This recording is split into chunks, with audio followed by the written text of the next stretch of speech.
ആശ്വാസം നേടാം. ഹൃത്തിനുള്ളിൽ ജീവൻ നൽകും വചനം, തിരുവചനം. യേശുവിൽ പ്രിയ ദൈവമക്കളെ, വിശുദ്ധ കുർബാനയുടെ വിവിധ തരത്തിലുള്ള സ്നേഹത്തെക്കുറിച്ചാണ് നമ്മൾ ഈ ആഴ്ചകളിലൊക്കെ ധ്യാനിച്ചു പോകുന്നത്.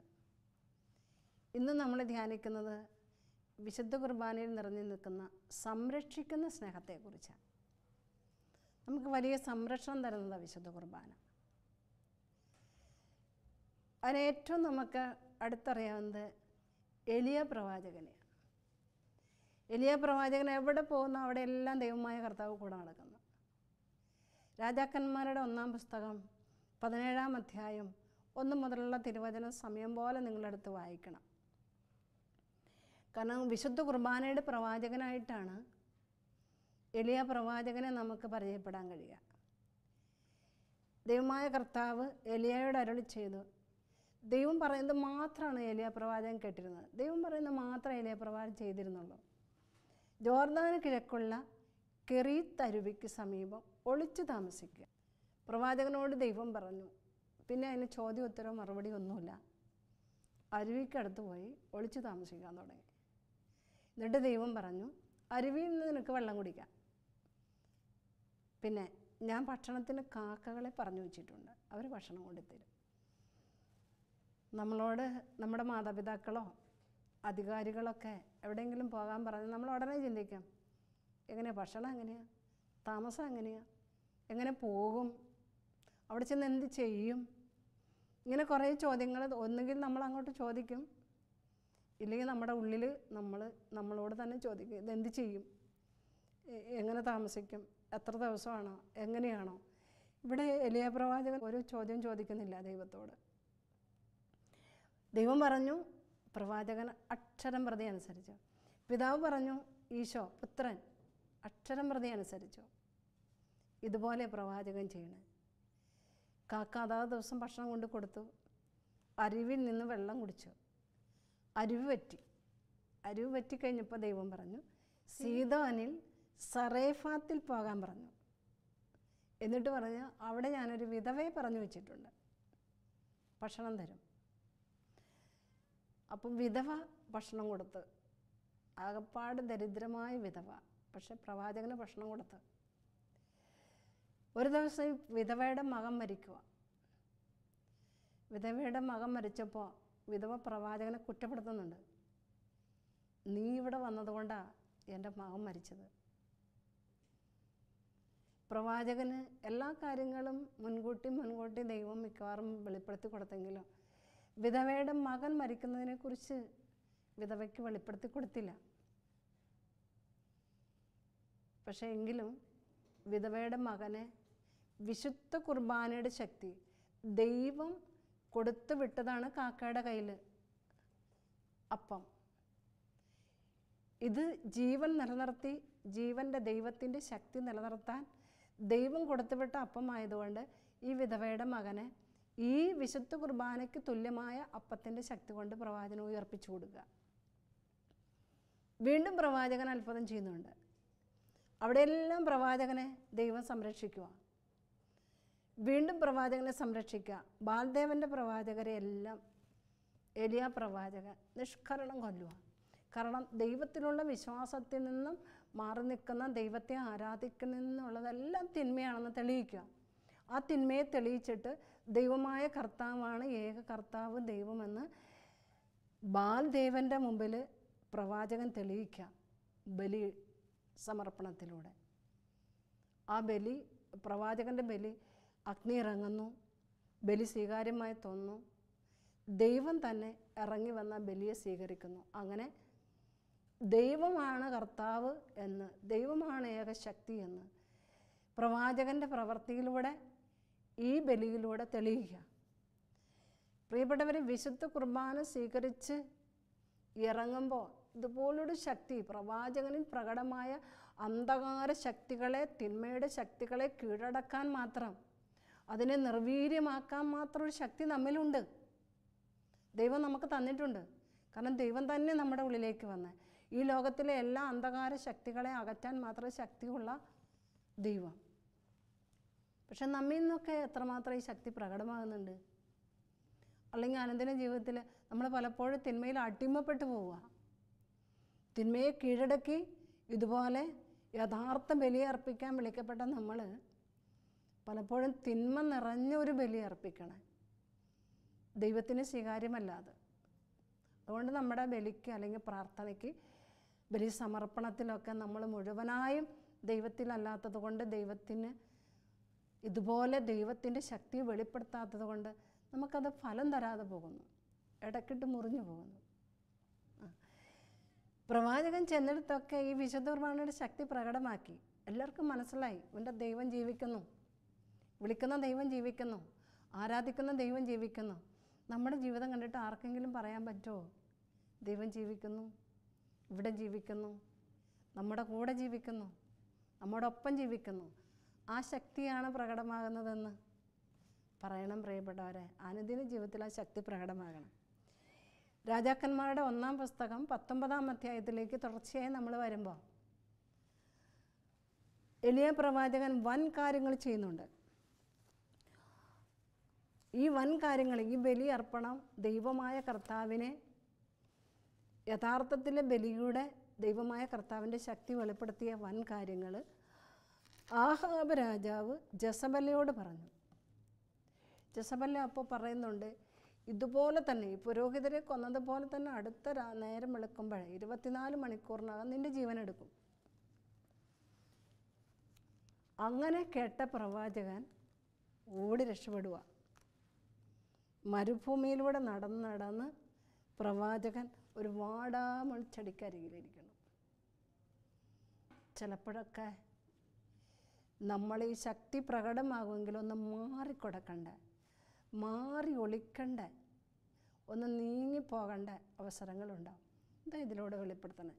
ദൈവത്തിൻ്റെ ശക്തി കുറഞ്ഞിട്ടല്ല, വീണ്ടും ആ ശക്തി പൂർവാധികം വെളിപ്പെടാൻ വേണ്ടി ചില അനുഭവങ്ങൾ ദൈവം നമുക്ക് അനുവദിക്കും. ഇതുപോലെ വാടാമുൾ ചെടിക്കരികിലിരുന്ന് തണലിലിരുന്ന് ജീവിതം മതി, അവസാനിപ്പിച്ചാൽ മതി. നമ്മൾ പലപ്പോഴും പറയാറുണ്ട്, ഇത് മതി, മടുത്തു, സഹിച്ചു മടുത്തു, ത്യജിച്ചു മടുത്തു, ഇനി മതി, തീർന്നാൽ മതിയെന്ന്. അവിടെ മതിയാക്കാനുള്ളതല്ല നമ്മുടെ ജീവിതമൊന്നും.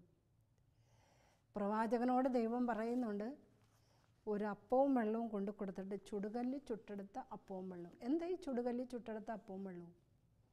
വിശുദ്ധ കുർബാനയാണ്. ഓരോ ദിവസവും ദൈവസ്നേഹ അഗ്നിയിൽ ചുട്ടെരിഞ്ഞെടുക്കുന്ന തൻ്റെ ശരീരവും രക്തവും ഈ അപ്പവും വെള്ളത്തിൻ്റെ സ്ഥാനത്ത്. ഈ അപ്പവും വെള്ളവും ഭക്ഷിച്ചിട്ട പ്രവാചകൻ 40 ദിനരാത്രങ്ങൾ ഈ അപ്പത്തിൻ്റെയും വെള്ളത്തിൻ്റെയും ശക്തി കൊണ്ട് നടക്കുക. ദൈവം പറയണ മലയിലെത്തിച്ചേർന്നു. ഞാനും നിങ്ങളുമൊക്കെ വിശുദ്ധ കുർബാന സ്വീകരിച്ചിട്ട് ഇങ്ങനെ ഒന്നും കഴിക്കാത്തവരെ പോലെ ഇരിക്കേണ്ടവരല്ല. ദൈവം പറയുന്ന മലയിൽ ദൈവം പറയുന്ന അനുഭവങ്ങൾ ഏറ്റെടുക്കാൻ, ദൈവം പറയുന്നിടം വരെ യാത്ര ചെയ്യണം, തുടരണം. അതിനുള്ള ശക്തിക്കാണ് വിശുദ്ധ കുർബാന. ഓരോ ദിവസവും ആത്മശരീര ശക്തിക്ക് ദൈവം പറയുന്നത് ചിലപ്പോൾ മലമുകളിലായിരിക്കാം, ചിലപ്പോൾ താഴ്വാരയിലായിരിക്കാം, സഹനത്തിൻ്റെ മലമുകളുണ്ടാവും, സഹനത്തിൻ്റെ ഉച്ചകോടി, ചിലപ്പോൾ സഹനത്തിൻ്റെ താഴ്വാരകൾ. എല്ലാവരും തെറ്റിദ്ധരിക്കപ്പെടാം, ആരെയും വിശ്വസിപ്പിക്കാൻ പറ്റുന്നില്ല, ആരോടും പറയാൻ പറ്റുന്നില്ല. സഹനത്തിൻ്റെ താഴ്വാരകളിൽ എത്തിയിരിക്കും. കർത്താവിൻ്റെ മലയായ ഹൊറീബിലെത്തിയെന്നാണ് പറയുന്ന പ്രവാചകൻ. നമ്മളും കർത്താവ് നമ്മളെ ഏൽപ്പിച്ച ദൗത്യം, കർത്താവ് പറയുന്നിടം വരെ പോയി പറയുന്നത് പോലെ നിവർത്തിക്കാനുള്ള ശക്തി ഓരോ ദിവസത്തെയും വിശുദ്ധ കുർബാനയ്ക്കുണ്ട്. ഈ ചുടുകല്ലി ചുട്ടെടുത്ത അപ്പം പോലെ. എന്നിട്ട് പ്രവാചകൻ ഒരു ഗുഹയിൽ ചെന്ന് ഒളിച്ചിരിക്കുക. ദൈവം നമ്മളെ അനുദിനം പിന്തുടരുന്നു എന്നുള്ളതിൻ്റെ തെളിവാണ്, നമ്മുടെ കൂടെ തന്നെ നടക്കുന്നു എന്നുള്ളതിൻ്റെ തെളിവാണ്. ആ ഗുഹാമുഖത്ത് മരണത്തെ ഭയപ്പെട്ട് പേടിച്ചിരിക്കുന്ന പ്രവാചകൻ്റെ മുമ്പിൽ ദൈവം ഗുഹാമുഖത്ത് ചെന്നിട്ട് ചോദിക്കുക, പ്രവാചക നീ ഇവിടെ എന്തെടുക്കുന്നു? നമ്മളോട് ചോദിക്കുന്നുണ്ട്, വിശുദ്ധ ബലിയിൽ നിൽക്കുമ്പോഴും നീ ഇവിടെ എന്താ എടുക്കുന്നത്? പല വിചാരപ്പെട്ടാണോ നിൽക്കുന്നത്? അതോ നീ എന്നെ തന്നെ ചിന്തിച്ചാണോ നിൽക്കുന്നത്? എന്നെ ധ്യാനിച്ചാണോ നിൽക്കുന്നത്? നീ എന്നെ ഉൾക്കൊള്ളാൻ മാത്രം വിശുദ്ധിയോടെയാണോ നിൽക്കുന്നത്? ദൈവം ചോദിക്കുന്നുണ്ട്. മറ്റെന്ത് കർമ്മങ്ങൾ ചെയ്യുമ്പോഴും ദൈവം ചോദിക്കുന്നുണ്ട്, നീ ഇവിടെ എന്തെടുക്കുന്നത്? എൻ്റെ വിചാരത്തോടെ, ദൈവചിന്തയോടെ, ദൈവ മനസ്സോടെ, ദൈവകരുണയോടെ, ദൈവസ്നേഹത്തോടെയാണ് ഈ കാര്യം ചെയ്യണത്. ചോദിക്കുന്നുണ്ട്. ഗുഹാമുഖത്ത് നിന്ന് ദൈവം പ്രവാചകനോട് ചോദിച്ചപ്പോൾ പ്രവാചകൻ ഉത്തരം പറഞ്ഞത് ഇങ്ങനെയാണ്: ദൈവമായ കർത്താവേ, അങ്ങയെക്കുറിച്ചുള്ള തീക്ഷ്ണത കൊണ്ട് ഞാൻ എരിയുക. നമുക്ക് പറയാൻ പറ്റുമോ ദൈവത്തെക്കുറിച്ചുള്ള തീക്ഷ്ണത കൊണ്ട് എരിയുവാണെന്ന്? പലപ്പോഴും നമുക്ക് പറ്റില്ല. കാരണം നമുക്ക് അത്രയും തീക്ഷ്ണത വരുന്നില്ല. വീണ്ടും പ്രവാചകനോട് ദൈവം ചോദിക്കുക, പ്രവാചക, നീ ഇവിടെ എന്തെടുക്കുന്നു? എന്നുവെച്ചാൽ മരണത്തെ ഭയന്ന് പോയിരിക്കണേ. മരണത്തെക്കുറിച്ച് ചിന്തിക്കുവാണോ? നിരാശപ്പെടുവാണോ? ദുഃഖിക്കുകയാണോ? മനസ്സിടിഞ്ഞിരിക്കുവാണോ? പ്രവാചകൻ പറയുന്ന വീണ്ടും ഒരു കാര്യമുണ്ട്. ദൈവമായ കർത്താവെ, അങ്ങയെക്കുറിച്ചുള്ള തീക്ഷ്ണത കൊണ്ട്, അതീവ തീക്ഷ്ണത കൊണ്ട്, രണ്ടാം പ്രാവശ്യം വരുമ്പോൾ തീക്ഷ്ണതയല്ല, അതീവ തീക്ഷ്ണത കൊണ്ട് ഞാൻ എരിയുക. ദൈവസ്നേഹത്തെക്കുറിച്ച് ഗുഹയിൽ പോലും മരണത്തെ പിടിച്ചിരിക്കുമ്പോൾ പോലും ദൈവത്തെ കൊണ്ട് എരിയുന്നൊരു പ്രവാചകൻ. അതുകൊണ്ടാണ് വിശുദ്ധ കുർബാനയുടെ പ്രവാചകൻ എന്ന് ഏലിയ പ്രവാചകനെ പറയണത്. വിശുദ്ധ കുർബാന തീക്ഷ്ണത കൊണ്ട് എരിയാനുള്ളതാ പ്രിയപ്പെട്ടവരെ. ദൈവസ്നേഹം കൊണ്ട് എരിയാനുള്ളതാ, ദൈവശക്തി കൊണ്ട് നിറയാനുള്ളതാ, ദൈവാത്മാവിനെ കൊണ്ട് കവിയാനുള്ളതാ വിശുദ്ധ കുർബാന. ഇത്രയും ശക്തി, ഇത്രയും കൃപ നിറയുന്നതാ നമ്മൾ ഉൾക്കൊള്ളുന്ന ഈ ജീവൻ്റെ അപ്പം. ചുടുകല്ലിക്ക് ചുട്ടെടുത്തതാ, ദൈവസ്നേഹത്തിൽ പാകപ്പെടുത്തിയെടുത്തതാ. അപ്പോൾ കുടുംബജീവിതം, സന്യാസ ജീവിതം, ഏകസ്ഥ ജീവിതമൊക്കെ ദൈവത്തെ കൊണ്ട് എരിയാനുള്ള വിളിയ പ്രവാചകനെ പോലെ. അതുകൊണ്ട് വിശുദ്ധ ജോൺ മരിയ വിയാനി ഇങ്ങനെ പറയാ, ലോകത്തിലുള്ള എല്ലാ മനുഷ്യരുടെയും സൽപ്രവർത്തികൾ ഒന്നിച്ചു വച്ചാലും വിശുദ്ധ കുർബാനയോട് തുലനം ചെയ്യാൻ പറ്റില്ല. അത്രയും നന്മകളാണ്, അത്രയും ശക്തിയാണ്. ലോകത്തിലുള്ള എല്ലാ ശക്തികളെന്ന് പറയുമ്പോൾ എന്തുമാത്രമായിരിക്കും? 5 ഭൂഖണ്ഡങ്ങളിൽ അതിലും വലുത് ഒരു വിശുദ്ധ കുർബാനയുടെ ശക്തി. അനുഭവിക്കണം, അനുഭവിക്കണം. പ്രിയപ്പെട്ടവരെ, ഞാൻ കുറച്ച് വർഷങ്ങൾക്ക് മുമ്പ് ഞാൻ ഒരു ശുശ്രൂഷയും ചെയ്യാത്ത കാലഘട്ടമാണ്. അങ്ങനെ വയ്യാതെ കുറച്ച് മരുന്നും കഷായമൊക്കെ ആയിട്ടിരിക്കുന്ന കാലത്ത് മഠത്തിൽ ഉച്ച നേരത്ത് ജപമാലയുണ്ട്. ആ ജപമാലയിൽ സംബന്ധിച്ചുകൊണ്ടിരുന്ന 3-4 രഹസ്യമായിപ്പോൾ എൻ്റെ ഉള്ളിൽ പെട്ടെന്ന് ഒരു പ്രചോദനം വരുന്നു. പ്രചോദനമല്ല, ശക്തമായ ഒരു ഉൾവിളി. ഇറങ്ങി കനാലും വേണ്ട, മഠത്തിനോട് തൊട്ട് തന്നെ കനാലുണ്ട്, കനാലിലൂടെ നടക്കാൻ. അപ്പോൾ സാധാരണ ഞങ്ങൾ മഠത്തിൻ്റെ ടൈം ടേബിൾ അല്ലെങ്കിൽ ക്രമങ്ങളൊന്നും അധികം കളയാറില്ല, നഷ്ടപ്പെടുത്താറില്ല. പക്ഷെ ഇത് ജപമാല ചൊല്ലിക്കൊണ്ടിരിക്കുമ്പോൾ ഇങ്ങനെ നിർത്തുന്നില്ല. എനിക്ക് ശക്തമായ ഒരു പ്രചോദനം, തുടരാൻ പറ്റുന്നില്ല ജപമാല. അപ്പം ഞാൻ വേറൊരു സിസ്റ്ററിനെയും കൂടി വിളിച്ചിട്ട് മദറിനോട് ജസ്റ്റ് പറഞ്ഞു, മദറെ ഞാൻ ഇവിടം വരെ ഒന്ന് പോയിട്ട് വരാമെന്ന് പറഞ്ഞ് ഒരു സിസ്റ്ററിനെയും വിളിച്ചിട്ട് പോകും. അപ്പോൾ കനാലിനോട് ചേർന്ന് ഒരു ചെറിയ കുടിൽ, അപ്പോൾ അങ്ങോട്ട് കയറി ചെല്ലാൻ തോന്നി. അപ്പോൾ തല കുനിച്ചിങ്ങനെ കയറണം. ചെന്ന് കഴിഞ്ഞപ്പോൾ 5 പേരും കൂടി ഇങ്ങനെ വട്ടം പിടിച്ച, അമ്മയും അപ്പനും 3 മക്കളുമാണ് അവർ, വട്ടം പിടിച്ചിട്ട് ഇരുന്ന് കരയുവാണ് 5 പേരും കൂടി. അപ്പം ഞങ്ങൾ ചോദിച്ചു, എന്താ പറ്റി, എന്താണ് കാര്യം? അപ്പോൾ അവർ കരച്ചിൽ കൂടി വരുക. അപ്പം വീണ്ടും ഞങ്ങളിങ്ങനെ സാരമില്ല പോട്ടെ, എന്താണെന്ന് വെച്ചാൽ പറ എന്നൊക്കെ പറഞ്ഞിങ്ങനെ ഇരിക്കുമ്പോൾ അവർ പറഞ്ഞു, അവരുടെ വീട് ജപ്തി വന്നിട്ട് ഉണ്ടായിരുന്ന വീട് പൊളിച്ച് അതിൻ്റെ ഓടും കല്ലും മരമൊക്കെ വിറ്റ് ബാങ്കിൽ കൊണ്ടടച്ചു. പഴയ വീടായിരുന്നു, ഓട് വീടായിരുന്നു. എന്നിട്ടും കടം തീർന്നില്ല, പിന്നെയും ബാലൻസ് കടം കുറേ നിൽക്കുക. പിന്നെ എന്ത് ചെയ്യും? ഇനി ഞങ്ങൾക്ക് വീടില്ല. അതിൻ്റെ കല്ലൊക്കെ നല്ല കല്ലെടുത്തതിൻ്റെ ബാക്കി മുറിക്കല്ലും കൊണ്ടാണ് ഇവർ തണ്ടി വെച്ച് കെട്ടിക്കിടക്കുന്നത്. അപ്പോൾ ഇനി എന്ത് ചെയ്യും? ഒരു രക്ഷയില്ല, ഞങ്ങൾക്ക് മരണം മാത്രം ഞങ്ങളുടെ മുന്നിലുള്ളൂ. അതുകൊണ്ട് ഞങ്ങൾ ആത്മഹത്യ ചെയ്യാൻ പോകുന്നതിന് മുന്നേ ഒരുമിച്ചിരുന്ന് പിരിയാനുള്ള വിഷമം കൊണ്ട് കരയുവാണ്. കരഞ്ഞിട്ട് എന്നിട്ട് വേണം ഞങ്ങൾക്ക് മരിക്കാൻ എന്നിങ്ങനെ പറയുക. അപ്പോൾ അന്ന് അവർ കഞ്ഞി വെച്ചിട്ടില്ല. അറിയില്ല. 3 മക്കളും പഠിക്കുന്നവരായിരുന്നു, സ്കൂളിൽ പോയിട്ടില്ല. അപ്പം ഞാൻ അന്ന് എനിക്ക് വേറെ ഒരു കാര്യവും ചെയ്യുന്നില്ല, എൻ്റെ കയ്യിൽ ഒരു പൈസ രൂപയില്ല, ഒന്നുമില്ല. പക്ഷേ ഇങ്ങനെ മനസ്സിൽ പറയാൻ തോന്നിയത് കൊണ്ട് ഞാനിങ്ങനെ പറയും, ഇന്ന് മരിക്കണ്ട, നമുക്ക് നോക്കട്ടെ, നോക്കിയിട്ട് നമുക്ക് പറ്റില്ലെങ്കിൽ പിന്നെ മരിക്കാം, അങ്ങനെ പറഞ്ഞു വെച്ചു. ഇന്ന് മരിക്കണ്ട എന്ന് ഉറപ്പ് പറഞ്ഞു. മടത്തിൽ പോയി അന്നത്തേക്കുള്ള അരി എടുത്തുകൊണ്ട് വന്ന് കഞ്ഞി വയ്ക്കാൻ കൊടുത്തു. പറഞ്ഞു, ഇനി പ്രാർത്ഥിക്കുക, ദൈവത്തെ വിളിക്കുക, ഇപ്പം മരിക്കണ്ട. പിറ്റേ ദിവസം ആ വീട്ടിൽ ചെന്നു, ഇന്ന് മരിക്കണ്ട എന്ന് പറഞ്ഞു. എന്നിട്ട് പിന്നെ എന്ത് ചെയ്യുക, മരിക്കാതിരുന്നിട്ട് ഇവരോട് മരിക്കണ്ടെന്ന് പറഞ്ഞിട്ട് അതിനൊരു പ്രതിവിധിയില്ല. അപ്പം ഞാൻ ഈശോയോട് ചോദിച്ചു, ഈശോ ഇതിനെന്താ ഒരു പ്രതിവിധി? അപ്പോൾ പ്രതിവിധി ഒന്നുമില്ല, ഇങ്ങനെ എൻ്റെ മനസ്സിൽ വന്നു. എൻ്റെ കയ്യിൽ പൈസ ഇല്ലാത്തതുകൊണ്ട് അങ്കമാലിയിൽ കുറച്ച് കടകളൊക്കെ എനിക്കറിയാം, നല്ല മനുഷ്യരെ കുറച്ചറിയാം. അപ്പോൾ അങ്കമാലിയിലേക്ക് പോയി കുറച്ച് കടകളിൽ ചെന്ന് മനസ്സിൽ തോന്നിയ വ്യക്തികളോട് ഇങ്ങനെ പറഞ്ഞു, ഇങ്ങനെ ഒരു അത്യാവശ്യമുണ്ട്. അഡ്രസ്സോ ആളുകളെയോ സ്ഥലമോ ഒന്നും പറയാതെ ഞാനിങ്ങനെ പറഞ്ഞു, ഇങ്ങനൊരു ആവശ്യമുണ്ട്, അവരിങ്ങനെ മരണത്തോട് അടുത്തിരിക്കുക, എന്തെങ്കിലും സഹായിക്കാമോ? സത്യം പറഞ്ഞാൽ ദൈവമാണ് അവിടെ പ്രവർത്തിച്ചത്. വീട്ടിലിരുന്ന രൂപ വരെ ഇവിടെ നിന്ന് വണ്ടിയെടുത്ത് പോയി അവർ കൊണ്ടുവന്ന് എൻ്റെ കയ്യിൽ തന്ന് ജപ്തി ആധാരം എടുക്കാനുള്ള കൃത്യം പൈസയായപ്പോൾ തിരിച്ചു വന്നു. പിറ്റേ ദിവസം ബാങ്കിൽ പോയി ആധാരം എടുത്തുകൊണ്ട് വന്ന് ഇവരുടെ കയ്യിലോട്ട് കൊടുത്തിട്ട് പറഞ്ഞു, ഇനി മരിക്കരുത്, നമുക്ക് ജീവിക്കാം. പ്രിയപ്പെട്ടവരെ, അന്ന് അങ്ങനെ തുടർന്നു. പിന്നെ അതിനുള്ള വഴികൾ അന്നന്ന് വേണ്ട അപ്പത്തിനുള്ള വഴി. കാരണം ഈ കുടുംബനാഥന് അധ്വാനിക്കാൻ പാടില്ല, കാരണം അറ്റാക്ക് വന്ന് വലിയ ഓപ്പറേഷൻ കഴിഞ്ഞിരിക്കണം. 1 മാസം തന്നെ നല്ല രൂപ മരുന്നിന് വേണം, പിന്നെ മക്കളെ പഠിപ്പിക്കാൻ, ജീവിതകാര്യങ്ങൾക്ക് എല്ലാത്തിനും പൈസ വേണം. പക്ഷേ ഇതുകൊണ്ടായില്ലല്ലോ എന്നോർത്ത് വീണ്ടും അവർ ആ ഭാര്യ ചെറിയൊരു പണി ഏൽപ്പിച്ചു കൊടുത്തു. അതിന് പോയി അത്യാവശ്യം കാര്യങ്ങളൊക്കെ നടത്തി. അങ്ങനെ ഇരിക്കുമ്പോൾ കുറച്ച് നാളുകൾ ഇങ്ങനെ നീണ്ടു. 1-2 വർഷങ്ങൾ കഴിഞ്ഞപ്പോൾ പെൺകുട്ടി വലുതായി തുടങ്ങി.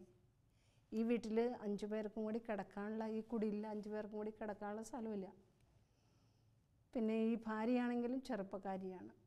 അപ്പം ഞാൻ പറഞ്ഞു കുടുംബനാഥനോട്, ഏതാണേലും ഒരു ലോൺ കിട്ടുമല്ലോ, ലോൺ എടുത്തിട്ട് ഒരു ചെറിയ വീട് പണിയാൻ നോക്കാം, എന്നിട്ട് എങ്ങനെയാണെങ്കിലുമൊക്കെ അടയ്ക്കാം എന്ന് പറഞ്ഞതിൻ്റെ വെളിച്ചത്തിൽ ലോൺ എടുത്ത് പാസ്സാകുന്നതിന് മുൻപ്, അപ്പോൾ ലോൺ എടുക്കാൻ ശരിയാക്കിക്കൊണ്ടിരിക്കുമ്പോൾ വീടിനുള്ള കുറ്റി അടിക്കലെല്ലാം കഴിഞ്ഞ് ഒരു ദിവസം ഒരു കുറ്റി അടിച്ചുകൊണ്ടിരിക്കുമ്പോൾ അവിടെ തന്നെ അറ്റാക്കിൽ ആ മനുഷ്യൻ മരിക്കാണ് വീണ്.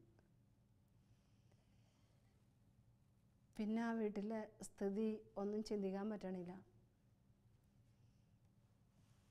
ഏതായാലും പണിയെടുക്കില്ലെങ്കിലും ആ കുടുംബനാഥൻ പോയതിൻ്റെ ദുഃഖം എന്ന് പറഞ്ഞത് എല്ലാം നഷ്ടപ്പെട്ട പോലെയായിപ്പോയി. അവർക്കൊരു സംരക്ഷണ, ഒരു ശക്തിയായിരുന്നു, സാന്നിധ്യം തന്നെ. ഇങ്ങനെ ഇരിക്കുന്ന അവസരത്തിൽ പ്രിയപ്പെട്ടവരെ, മരിച്ചു, അടക്കി, എല്ലാം കഴിഞ്ഞു. 10-ലെത്തിയ മകൻ പഠിത്തം നിർത്തി. 10ാം ക്ലാസ് പരീക്ഷ അപ്പോഴേക്ക് അവൻ എഴുതിയായിരുന്നു. പഠിത്തം നിർത്തി അവനൊരു പണിക്കിറങ്ങി കുടുംബത്തെ പോറ്റാൻ. പിന്നീട് അവൻ കുറച്ച് വർഷങ്ങൾ കുടുംബത്തെ പോറ്റാൻ വേണ്ടി രാത്രിയും പകലും പണിയെടുത്തു, കുടുംബത്തെ പോറ്റി. അങ്ങനെ അവന് ഇങ്ങനെ ഓരോ നിർദ്ദേശങ്ങൾ പറഞ്ഞു കൊടുക്കും, മോനെ ഇങ്ങനെ ചെയ്യ്. പിന്നെ എവിടെ നിന്നെങ്കിലുമൊക്കെ എന്തെങ്കിലുമൊക്കെ നിസ്സാരങ്ങൾ ആരിൽ നിന്നൊക്കെ അടുപ്പിക്കാൻ പറ്റുമെങ്കിൽ അതുകൊണ്ടൊന്നും കാര്യമായില്ല എങ്കിൽ പോലും ഇവൻ പണിയെടുത്ത് അധ്വാനിച്ച് എന്നും കുർബാനയ്ക്ക് പോകാൻ പറയും. വിശുദ്ധ കുർബാനയ്ക്ക്. കുർബാന മോന് ശക്തി തരും. ഒരു കുടുംബസമേതം കുർബാനയ്ക്ക് പോകാൻ തുടങ്ങി. വിശുദ്ധ കുർബാനയിൽ എല്ലാ സമ്പത്തും ഉണ്ട്, സംരക്ഷണമുണ്ട്. ഇവർക്കുള്ള സംരക്ഷണം കുടുംബനാഥൻ പോയി കഴിഞ്ഞപ്പോൾ ഏലിയാ പ്രവാചകൻ കൊടുത്ത പോലെ ദൈവം തന്നെയായിരുന്നു സംരക്ഷിച്ചവരെ. വീണ്ടും തുടർന്ന് ഇവൻ പണിയെടുത്ത് കുടുംബം പോറ്റി. അങ്ങനെ വർഷങ്ങളിങ്ങനെ നീണ്ടു. അതിൻ്റെ ഇടയ്ക്ക് ഇവൻ കുറച്ചും കൂടി മെച്ചപ്പെട്ട ജോലി ചെയ്തു. അപ്പോൾ കുറച്ചും കൂടി വരുമാനമായി. അങ്ങനെ ഇരിക്കുമ്പോൾ അപ്പൻ്റെ പേരിൽ എടുത്ത ലോൺ പാസ്സാകുന്നതിന് മുന്നാണ് അപ്പൻ മരിക്കുന്നത്. ആ ലോൺ അമ്മയുടെ പേരിലെടുത്ത് അപ്പൻ കുറ്റിയടിച്ച് വെച്ച തറ നന്നായിട്ട് അവൻ പണിയിച്ചു. മിടുക്കനായിട്ട് അവൻ അധ്വാനിച്ച് പ്രാർത്ഥനയോട് കൂടിയ ദൈവത്തിൻ്റെ ശക്തിയോട് സംരക്ഷണത്തോടും കൂടിയ അവൻ്റെ കുടുംബജീവിതവും അധ്വാനവും ദൈവം അടിക്കടി ഉയർത്തി നല്ലൊരു വീട് പണിതു. അവനവൻ്റെ അമ്മയെ സംരക്ഷിച്ചു, അനുജനെ പഠിപ്പിച്ചു, പെങ്ങളെ വിവാഹം കഴിച്ചയച്ചു. ദൈവം എല്ലാവർക്കും പുറകെ നടന്ന് അവൻ പോകുന്നിടത്തെല്ലാം ദൈവം അവൻ്റെ കൂടെ നടന്നു. മോശയുടെ കൂടെ എന്ന പോലെ, ജോഷുവയുടെ കൂടെ എന്ന പോലെ, എലിയാ പ്രവാചകൻ്റെ കൂടെ എന്ന പോലെ. അവൻ അവസാനം കുറേ കഴിഞ്ഞപ്പോൾ കുറച്ച് അല്ലലൊക്കെ തീർന്നപ്പോൾ അവൻ അമ്മയോട് പറഞ്ഞു, അമ്മ എനിക്കും പഠിക്കണം. അവൻ പഠിച്ചോളാൻ പറഞ്ഞു. അവൻ അതിൻ്റെ ഇടയ്ക്ക് ഗൾഫിൽ പോയി പണിയെടുത്ത് അധ്വാനിച്ച് കഷ്ടപ്പെട്ട് കാശുണ്ടാക്കിയാണ് പെങ്ങളെ കെട്ടിക്കുന്നത്. പിന്നെ കുടുംബം പോറ്റി. അത് കഴിഞ്ഞ് അവൻ പഠിച്ചു. വീണ്ടും അവൻ ഗൾഫിൽ പോയി അനിയനെ കൊണ്ടുപോയി. അങ്ങനെ കുടുംബം എല്ലാ തരത്തിലും ദൈവം പറയുന്ന മലയിലേക്ക് അവൻ എത്തിച്ചു. ഇനി അവൻ്റെ ആത്മീയ ജീവിതം, കുടുംബത്തിൻ്റെ ആത്മീയ ജീവിതം എത്തിക്കണം. ദൈവം ഒരു കാര്യത്തിൽ മാത്രമല്ല അനുഗ്രഹിച്ച് സമൃദ്ധമാക്കണേ, എല്ലാ കാര്യത്തിലും അനുഗ്രഹിച്ച് സമൃദ്ധമാക്കും. എലിയാ പ്രവാചകൻ പോയി കഴിഞ്ഞപ്പോൾ എലിശാ പ്രവാചകന് ഏലിയാ പ്രവാചകൻ്റെ മേലങ്കി ഇട്ട് കൊടുത്തതിൽ നിന്ന് എലിശാ പ്രവാചകൻ ഇരട്ടി ചൈതന്യമുള്ളവനായി തിരിച്ചു വന്നിട്ട് അത്ഭുതങ്ങളുടെ നിര തന്നെ നടത്തുന്നത്. രാജാക്കന്മാരുടെ 2-ാം പുസ്തകം 1 മുതലുള്ള തിരുവചനം വായിക്കുമ്പോൾ നിരനിരയായിട്ട് എലിശാ പ്രവാചകൻ അത്ഭുതങ്ങൾ നടത്താം ദൈവശക്തി കൊണ്ട്. എൻ്റെ വചനങ്ങളാൽ നിങ്ങൾ ശിക്ഷണം നേടുക, നിനക്ക് ശുഭം ഭവിക്കും. ജ്ഞാനത്തിൻ്റെ പുസ്തകം 6-ാം അധ്യായം 25-ാം തിരുവചനം. എൻ്റെ വചനങ്ങളാൽ നിങ്ങൾ ശിക്ഷണം നേടുക, നിങ്ങൾക്ക് ശുഭം ഭവിക്കും. എലിയാ പ്രവാചകൻ ദൈവത്തിൻ്റെ വചനങ്ങളാൽ ശിക്ഷണം നേടി ശുഭം ഭവിച്ചു. എലിശാ പ്രവാചകൻ ദൈവത്തിൻ്റെ വചനങ്ങളാൽ ശിക്ഷണം നേടി ശുഭം ഭവിച്ചു. ആരൊക്കെ ദൈവത്തിൻ്റെ വചനങ്ങളാൽ ശിക്ഷണം നേടുന്നു? ഈ മകൻ, ഈ കൊച്ചുമകൻ ദൈവത്തിൻ്റെ വചനങ്ങളാൽ ശിക്ഷണം നേടി അവന് ശുഭം ഭവിച്ചു, അവൻ്റെ കുടുംബത്തെ രക്ഷിക്കാൻ. അതുകൊണ്ട് വചനം പറയുന്നു, സങ്കീർത്തനം 32:8, ഞാൻ നിങ്ങളെ ഉപദേശിക്കാം, നിങ്ങൾ നടക്കേണ്ട വഴി ഞാൻ കാണിച്ചു തരാം, നിൻ്റെ മേൽ ദൃഷ്ടി ഉറപ്പിച്ച് നിന്നെ ഞാൻ ഉപദേശിക്കാം. ദൈവത്തിൻ്റെ ഉപദേശം പോലെ വേണം പ്രിയപ്പെട്ടവരെ ജീവിക്കാൻ. തോന്നിയതുപോലെ ജീവിക്കരുത്. മറ്റുള്ളവരുടെ ഉപദേശത്തിൽ മാത്രം ജീവിക്കരുത്. നല്ല ഉപദേശമാണെങ്കിൽ മറ്റുള്ളവരുടെ സ്വീകരിക്കാം, പക്ഷേ ദൈവത്തിൻ്റെ ഉപദേശം ഇല്ലാതെ മറ്റുള്ളവരുടെ ഉപദേശം മാത്രമായി പോകരുത്. കൂട്ടുകാരുടെ ഉപദേശം, നാട്ടുകാരുടെ ഉപദേശം ഒക്കെ സ്വീകരിക്കും. ദൈവത്തിൻ്റെ ഉപദേശം സ്വീകരിക്കുന്നില്ല എങ്കിൽ ആ ഉപദേശം വെറുതെയാവും. ദൈവത്തിൻ്റെ ഉപദേശം സ്വീകരിക്കുക, നടക്കേണ്ട വഴി വെറുക്കും. അപ്പോൾ അവിടുത്തെ വാത്സല്യം നമ്മിൽ നിറയും, വലിയവനാക്കും ദൈവം. സങ്കീർത്തനം 18:35, അവിടുത്തെ വാത്സല്യം എന്നെ വലിയവനാക്കി, അവിടുത്തെ സാന്നിധ്യത്താൽ അവിടെ നിന്ന് എന്നെ സന്തോഷഭരിതനാക്കി. ദൈവത്തിൻ്റെ ശിക്ഷണം നേടുന്ന വ്യക്തിക്ക് അവിടുത്തെ സാന്നിധ്യത്തിൻ്റെ സന്തോഷം കൊടുക്കും. അപ്പോസ്തല പ്രവർത്തനം 2:28, അവിടുത്തെ സാന്നിധ്യം എന്നെ സന്തോഷഭരിതനാക്കി. അവിടുന്ന് ചിലരെ അനുഗ്രഹിച്ചുയർത്തി. പ്രിയപ്പെട്ടവരെ, ദൈവത്തിൻ്റെ ശിക്ഷണത്തിൽ വളരുന്നവരെ അനുഗ്രഹിച്ചുയർത്തും. അത് അനുഭവിക്കാനുള്ള കൃപയാണ് നമുക്ക് വേണ്ടത്. കർത്താവിൽ നിന്നിൽ ആനന്ദം കൊള്ളും. അങ്ങനെയുള്ളവരിൽ കർത്താവ് ആനന്ദം കൊള്ളും. യെശയ്യാ പ്രവാചകൻ്റെ പുസ്തകം 62:5, ഞാൻ എൻ്റെ നാമം അവരുടെ ഹൃദയങ്ങളിൽ എഴുതും. ദൈവത്തിൻ്റെ ഒരു നാമം എഴുതി വയ്ക്കും. ജെറമ്യാ 31, 33, 34, ഞാൻ അവരുടെ ദൈവവും അവർ എൻ്റെ ജനവുമായിരിക്കും. ഒരുമ, ഐക്യം, ഒന്നിക്കൽ, ഹൃദയവും തമ്മിൽ നിങ്ങളിൽ നിലനിൽക്കും അഭിഷേകം. 1 യോഹന്നാൻ 2:15, കർത്താവിൽ നിന്ന് നീ സ്വീകരിച്ച അഭിഷേകം നിങ്ങളിൽ നിലനിൽക്കും. അതിനാൽ മറ്റാരും നിങ്ങളെ പഠിപ്പിക്കേണ്ടതില്ല, ദൈവം പഠിപ്പിക്കുക. എലിയാ പ്രവാചകനെല്ലാം ദൈവം പഠിപ്പിച്ചതനുസരിച്ചാണ് ചെയ്തത്, പ്രവർത്തിച്ചത്. മലാക്കി പ്രവാചകൻ്റെ പുസ്തകം 3-ാം അധ്യായം 12-ാം തിരുവചനം, അനുഗ്രഹീതർന്ന് ജനതകൾ നിങ്ങളെ വിളിക്കും, നിങ്ങളുടെ ദേശം അനുഗ്രഹിക്കപ്പെടും. ദൈവത്തിൻ്റെ നിയോഗവും വിളിയും അനുസരിച്ച്, ദൈവം പറഞ്ഞു തരുന്നതനുസരിച്ച് ജീവിക്കുന്ന വ്യക്തികൾ അനുഗ്രഹിക്കപ്പെടുന്നത് സുവിശേഷത്തിൽ, ബൈബിളിൽ നിത്യം നമ്മൾ കാണുന്നുണ്ട്. ഇന്നും കാണുന്നുണ്ട്. അതുകൊണ്ട് അനുഗ്രഹിക്കപ്പെട്ടവരാകാം. അബ്രാഹത്തെ പോലെ ഇസഹാക്കിനെ പോലെ അനുഗ്രഹിക്കപ്പെട്ടവരാകാൻ വിളിച്ച വിളി നമുക്ക് ജീവിക്കാം. ചെറിയവൻ വലിയവനാൽ അനുഗ്രഹിക്കപ്പെടുന്നു. 1 യോഹന്നാൻ 4:4 ചെറിയവനും വലിയവനാൽ അനുഗ്രഹിക്കപ്പെടുന്നു. നീ എൻ്റെ പ്രീതി നേടിയിരിക്കുന്നു. പ്രിയപ്പെട്ടവരെ, പുറപ്പാടിൻ്റെ പുസ്തകം 33:17 നീ എൻ്റെ പ്രീതി നേടിയിരിക്കുന്നു. ദൈവത്തിൻ്റെ പ്രീതി നേടാനുള്ളതാണ് വിശുദ്ധ കുർബാന. എലിയാ പ്രവാചകൻ ദൈവത്തിൻ്റെ പ്രീതി നേടിയതുപോലെ നമുക്ക് ഓരോരുത്തർക്കും ജീവിതത്തിൻ്റെ പ്രീതി നേടാം. ഹോശേയ പ്രവാചകൻ്റെ പുസ്തകം 14:4 മുതൽ 8 വരെയുള്ള തിരുവചനം. ദൈവം പറയുന്ന വഴിയിലൂടെ നടന്ന് ദൈവത്തിൻ്റെ സ്നേഹം നിറഞ്ഞു കഴിയുമ്പോൾ ലില്ലി പോലെ പുഷ്പിക്കും, ഇലവ് പോലെ വേരുറപ്പിക്കും, ശാഖകൾ പടർന്ന് പന്തലിക്കും, ഒലിവിൻ്റെ മനോഹാരിതയും ലെബനോൻ്റെ പരിമളവും ഉണ്ടായിരിക്കും. പൂന്തോട്ടം പോലെ അവർ പുഷ്പിക്കും, ലെബനോനിലെ വീഞ്ഞു പോലെ അവർ സൗരഭ്യം പറക്കും. പ്രിയപ്പെട്ടവരെ, എല്ലാവരും സൗരഭ്യം പറത്താനുള്ളതാണ്. ദൈവത്തിൻ്റെ പരിമളങ്ങളായി മാറാനുള്ളതാണ്. അപ്പോൾ സംരക്ഷിക്കുന്ന സ്നേഹത്തിലൂടെ വിശുദ്ധ കുർബാനയുടെ സംരക്ഷണം സ്വന്തമാക്കി ദൈവം പറയുന്ന വഴിയിലൂടെ നടന്ന് ദൈവം പറയുന്ന മലയിലെത്തി നമ്മുടെ ഓരോരുത്തരുടെയും ദൗത്യം ദൈവം പറയുന്നത് പോലെ നിർവഹിച്ച് ദൈവത്തിൻ്റെ പ്രീതി നേടാൻ, ലില്ലി പോലെ പുഷ്പിക്കാൻ, ഇല പോലെ വേരുറപ്പിക്കാനുള്ള അനുഗ്രഹം തരട്ടെ എന്ന പ്രാർത്ഥനയോടെ പിതാവിൻ്റെയും പുത്രൻ്റെയും പരിശുദ്ധാത്മാവിൻ്റെയും നാമത്തിൽ ആമേൻ.